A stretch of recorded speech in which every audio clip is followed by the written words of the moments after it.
नमस्कार दोस्तों, मैं भूपेंद्र सिंह आज की इस वीडियो में आप सभी का स्वागत करता हूं। दोस्तों, आज की इस वीडियो से हम भारतीय साक्ष्य अधिनियम यानी इंडियन एविडेंस एक्ट को सरल भाषा में शुरू कर रहे हैं। दोस्तों, 1835 में पहली बार जो अंग्रेज़ थे उन्होंने भारत में इंडियन एविडेंस एक्ट को लागू किया था, लेकिन उस समय उसमें बहुत सारी कमियां थी जिन्हें सुधारने के लिए कई रिफॉर्म पास किए गए, लेकिन उनसे भी ऐसा सुधार नहीं हो पाया कि जो उस समय की ज़रूरत को पूरा कर सके। इसलिए 1866 में जस्टिस पिकॉक की कोर्ट ने एक जजमेंट पास किया कि जो इंडियन एविडेंस एक्ट है, जो इंग्लैंड में चलता था, जो इंग्लैंड की कोर्ट में चलता था, जिसे भारत में लागू किया गया था, उसे प्रेसिडेंसी टाउन से बाहर सभी जगह लागू नहीं किया जा सकता। उसे सिर्फ कलकत्ता, मद्रास और बॉम्बे हाई कोर्ट तक ही अप्लाई करना संभव था। उसे ऑल ओवर इंडिया पास नहीं किया जा सकता था, उसे लागू नहीं किया जा सकता था। इसके बाद एक कमेटी का गठन किया गया जिसके 6 मेंबर थे और जिसके जो मुखिया थे वो थे सर जेम्स स्टीफन। इनकी अध्यक्षता में इंडियन एविडेंस एक्ट को तैयार किया गया और ये जब तैयार हुआ तब इसकी जो इनेक्टमेंट की जो डेट है वो है 15 मार्च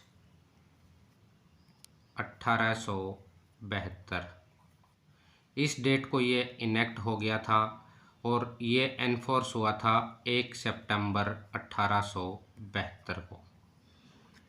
ये इसकी एनफोर्समेंट डेट है। तो दोस्तों चलिए अब हम शुरू करते हैं इंडियन एविडेंस एक्ट को। तो यदि आपने जो बेयर एक्ट है वो नहीं ओपन किया है तो आप एक बार अपना जो बेयर एक्ट है आप उसे खोल लें और वहाँ से हम शुरुआत करते हैं। तो दोस्तों सबसे पहला जो यहाँ है ये लिखा है द इंडियन एविडेंस एक्ट 1872। 1872 का मतलब हम समझ चुके हैं कि ये जो एक्ट है ये 1872 में इनेक्ट हुआ और 1872 में एनफोर्स हुआ, इसलिए 1872 लिखा गया है। ये 1872 का पहला एक्ट है। आप यहाँ पर देख सकते हैं कि 1 ऑफ 1872, तो ये 1872 का पहला एक्ट था। अब बात करते हैं कि जो एविडेंस है, एविडेंस क्या होता है। दोस्तों जब हम आम तौर पर जनरल भाषा में जब हम बात करते हैं तब हम नॉर्मली कहते हैं कि अगर हमें किसी भी चीज़ को सिद्ध करना हो तब हम कहते हैं कि आपके पास क्या प्रूफ है। हम प्रूफ की बात करते हैं। तो दोस्तों जो प्रूफ है, प्रूफ एविडेंस नहीं होता। आप एक लीगल प्रोफेशन में काम करने वाले पर्सन हैं, इसलिए आप भविष्य में ध्यान रखिए कि जो प्रूफ है वो एविडेंस नहीं होता। एविडेंस प्रूफ तक पहुंचने का एक माध्यम होता है। एविडेंस को यानी साक्ष्य को समझने के बाद जब हम किसी फाइनल नतीजे पर पहुंचते हैं वह प्रूफ होता है। जो फाइनल कंक्लूजन, जो आखिरी जो तथ्य है जो निकल कर हमारे सामने आता है, जिस पर हम जजमेंट लिखते हैं, वो होता है प्रूफ। एविडेंस कभी भी प्रूफ नहीं होता है। एविडेंस प्रूफ तक पहुंचने का एक माध्यम होता है। तो दोस्तों आगे हम बात करते हैं प्रियम्बल की। प्रियम्बल है प्रस्तावना, हिंदी में इसे प्रस्तावना कहते हैं। और प्रियम्बल का किस लिए होती है किसी भी सब्जेक्ट की, तो दोस्तों प्रियम्बल उस सब्जेक्ट के ऑब्जेक्ट को, उसके एम को क्लियर करती है। वो बताती है कि हम इस सब्जेक्ट से क्या हासिल करना चाहते हैं, हमारा क्या उद्देश्य है इस सब्जेक्ट को लिखने का। तो दोस्तों, जैसा मैंने आपको स्टार्टिंग में बताया कि 1872 से पहले भी एविडेंस एक्ट ब्रिटिश इंडिया में भी लागू था, और उससे पहले भी जब कभी कोई भी लड़ाई झगड़ा या कोई वाद विवाद होता था, तब भी साक्ष्य प्रस्तुत किए जाते थे। तो एविडेंस एक्ट कोई ऐसी नई चीज़ नहीं था कि जो पहली बार ही 1872 में आया हो, उससे पहले उसका उपयोग ना हुआ हो। तो अगर हम देखते हैं अब, तो प्रियम्बल में हम देख सकते हैं कि यहाँ लिखा है, whereas it is expedient to consolidate, define and amend the law of evidence. Expedient का मतलब होता है जहाँ जरूरी हो, जहाँ आवश्यक हो, वहाँ क्या किया गया, कंसोलिडेट। कंसोलिडेट से क्या अभिप्राय होता है दोस्तों? कंसोलिडेट होता है, जैसे मान लीजिए यहाँ पर ये कोई ऑब्जेक्ट है, यहाँ पर ये कोई ऑब्जेक्ट है, यहाँ पर ये कोई ऑब्जेक्ट है, ये तीन अलग अलग ऑब्जेक्ट हैं, लेकिन हमें इन सब की ज़रूरत यहाँ है। जब हम 1 नंबर, 2 नंबर, 3 नंबर, जब हम तीनों को यहाँ एक जगह इकट्ठा कर देते हैं, इस प्रोसेस को हम कहते हैं कंसोलिडेट करना।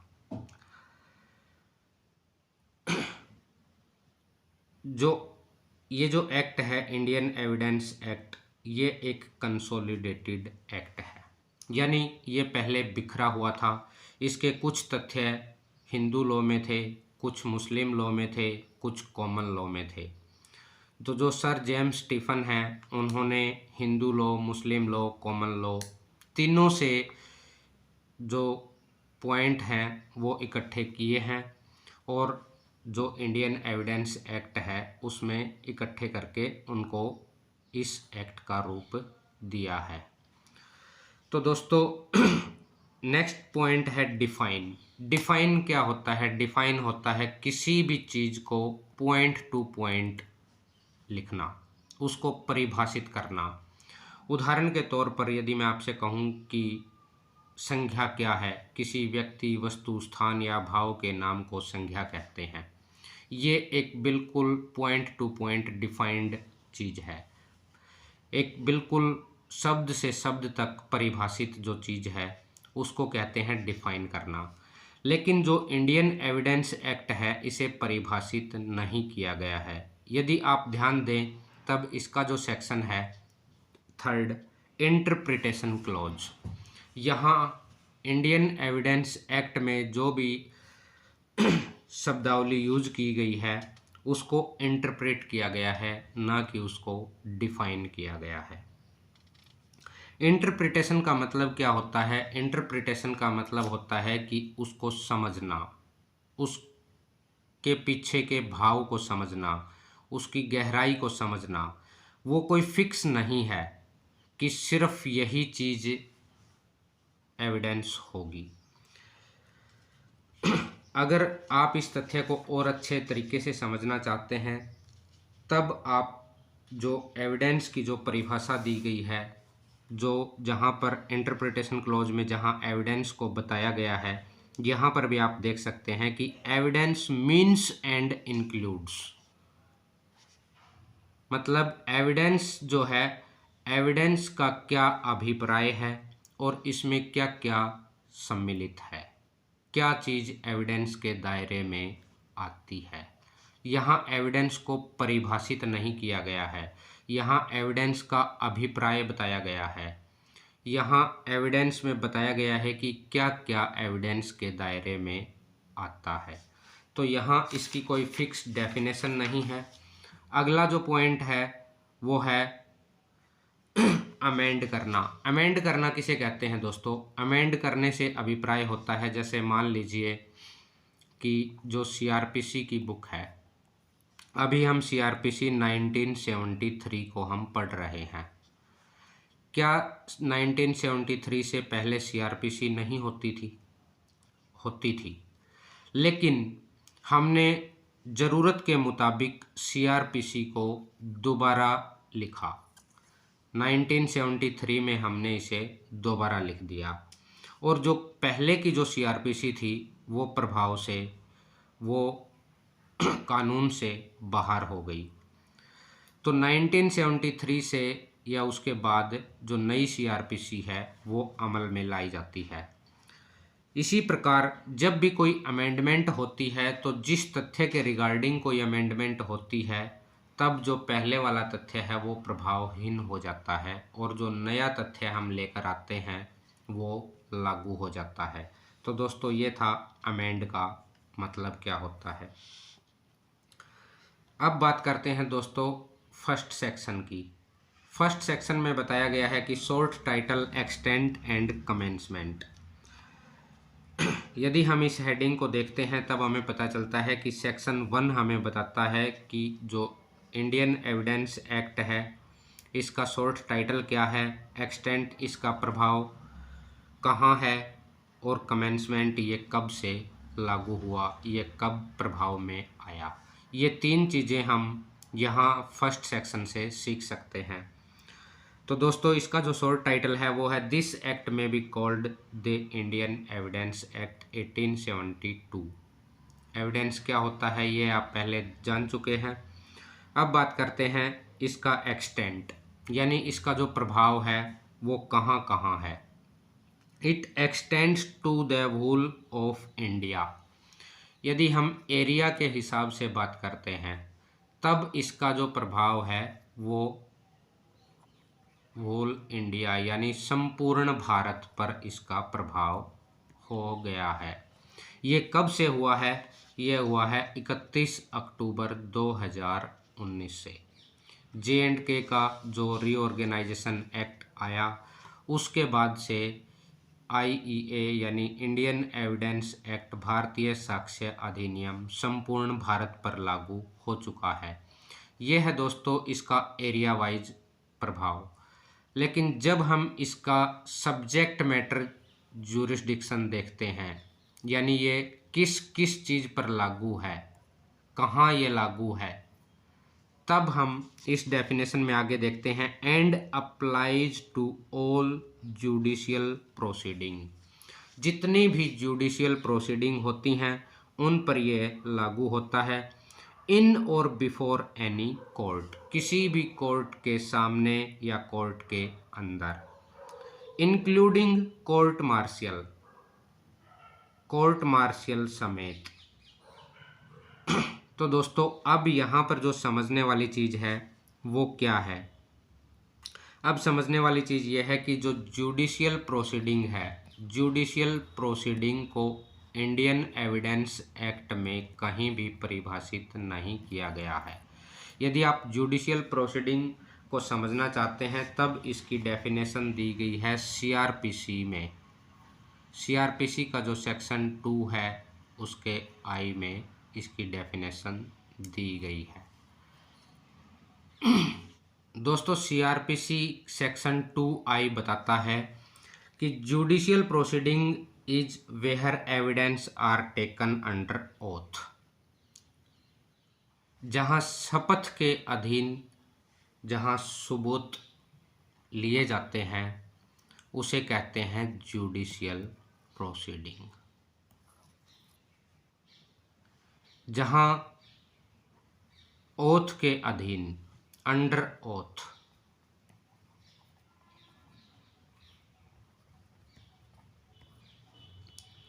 वो होती है जुडिशियल प्रोसीडिंग। अब दोस्तों यहाँ पर शब्द दिया गया है इन और before any court. Judicial proceeding कहाँ होती है? इन और बिफोर एनी कोर्ट। अब यहाँ पर जो समझने वाली चीज़ है वो ये है कि इन और बिफोर का क्या मतलब होता है। दोस्तों आप कोर्ट जाते हैं, कोर्ट की बिल्डिंग के अंदर प्रोसीडिंग चल रही है, ये होता है in any court. In any court. अब यदि जज कोर्ट की बिल्डिंग में ना बैठकर कहीं और बैठे होते हैं और जहां पर वो किसी केस की सुनवाई कर रहे होते हैं साक्ष्य के अंतर्गत, अंडर ओथ एविडेंस लेकर, तब हम इसे कहते हैं बिफोर एनी कोर्ट। अब इसका मैं आपको एक एग्जांपल देता हूँ।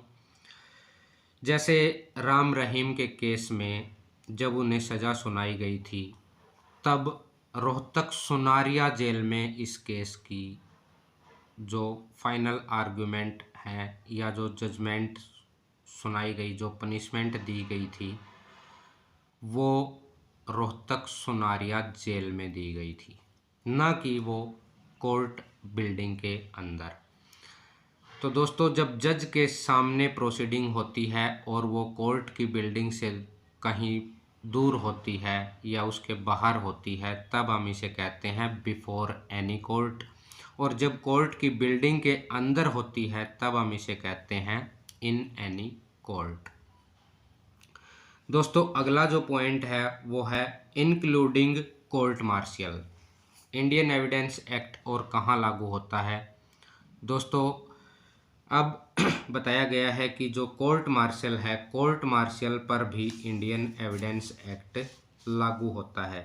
लेकिन यहाँ पर कन्फ्यूजन होता है कि ब्रैकेट में जो दिया गया है, other than court martial convened under the Army Act, the Naval Discipline Act, the Indian Navy Discipline Act, इसमें जो एक्ट हैं वो दिए गए हैं कि इनके तहत जो कोर्ट मार्शल है वो उसमें इंडियन एविडेंस एक्ट यूज नहीं होता।